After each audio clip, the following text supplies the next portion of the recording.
Hello दोस्तों, मैं doctor Sanju और आज के हमारे इस वीडियो में हम एक बहुत ही कॉमन क्वेश्चन के बारे में बात करने वाले हैं जो कि बहुत सी महिलाएं पूछती हैं कि अगर एबॉर्शन किट यानी कि गर्भपात वाली दवाइयां लेने के बाद हमें बीच बीच में ब्लीडिंग लगातार चलती रहती है, ये पूरी तरह से बंद नहीं होती है, तो इसका क्या मतलब है। तो आज के हमारे इस वीडियो में हम इसी टॉपिक के बारे में बात करने वाले हैं। तो देखिए, बहुत सी महिलाएं क्या है, इन दवाइयों को ले लेती हैं और उसके बाद उनको ब्लीडिंग हो जाती है।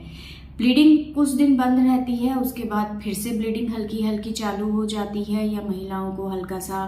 दाग बीच बीच में दिखाई देता रहता है, या जब वो यूरिन पास करती हैं सिर्फ तभी उनको हल्का सा ब्लड आता है, बाकी उनको पूरे दिन कोई ब्लीडिंग नहीं होती है। यानी कि ब्लीडिंग एक तरह से पूरी तरह बंद नहीं हो रही है, बीच बीच में उनको दाग सा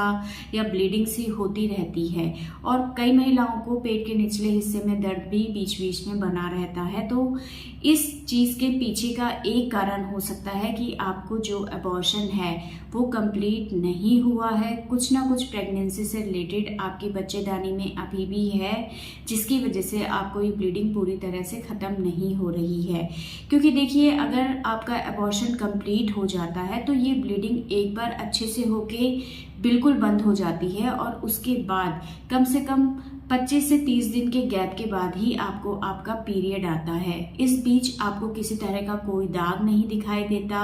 किसी तरह की कोई ब्लीडिंग आपको नहीं होती है, ना ही कोई पेट के निचले हिस्से में दर्द रहता है। लेकिन दवाइयाँ लेने के बाद ब्लीडिंग आपको एक बार होने के बाद भी आपको बीच बीच में दाग दिखाई दे रहा है, ब्लीडिंग बीच बीच में हो रही है, पेट के नीचे आपको लगातार हल्का हल्का दर्द बना रहता है, तो ये कहीं ना कहीं इस चीज़ को इंडिकेट करता है कि आपका एबॉर्शन पूरी तरह से नहीं हुआ है, अंदर कुछ ना कुछ अभी भी प्रेगनेंसी से रिलेटेड है। तो अब ये कैसे पता चलेगा कि अंदर आपके कुछ रहा है या ये नॉर्मल किसी और कारण की वजह से ब्लीडिंग हो रही है। क्योंकि कई बार देखिए, इन दवाइयों को लेने के बाद आपके हार्मोन जो होते हैं वो इम्बैलेंस हो जाते हैं, और ऐसे में कई बार आपको बीच बीच में ब्लीडिंग होती रहती है। लेकिन अब पता कैसे चलेगा कि आपको किस वजह से ये प्रॉब्लम हो रही है, तो उसके लिए आपको अल्ट्रासाउंड कराना ज़रूरी है। इन दवाइयों को लेने के बाद आपको 15 से 20 दिन के बाद अपना एक अल्ट्रासाउंड कराना है, और अल्ट्रासाउंड में आपके ये चीज़ क्लियर हो जाएगी कि आपका जो एबॉर्शन है वो पूरी तरह से हो चुका है या अंदर अभी भी कुछ प्रेगनेंसी से रिलेटेड बचा हुआ है।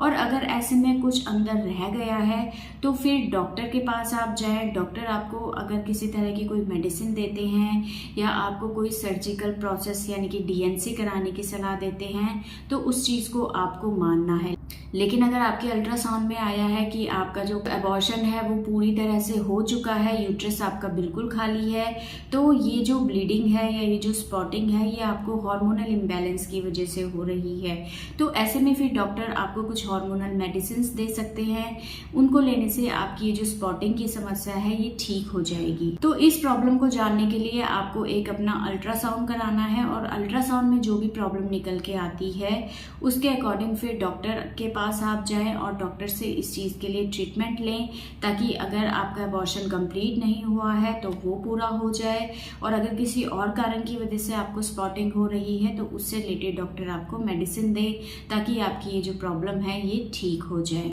तो दोस्तों, ये था आज का हमारा वीडियो। अगर इस वीडियो से रिलेटेड आपके किसी तरह के कोई सवाल हैं जो आप हमसे पूछना चाहते हैं तो आप हमें कमेंट कर सकते हैं, और हमारे आने वाले वीडियोज़ को देखने के लिए हमारे इस चैनल को सब्सक्राइब ज़रूर करें।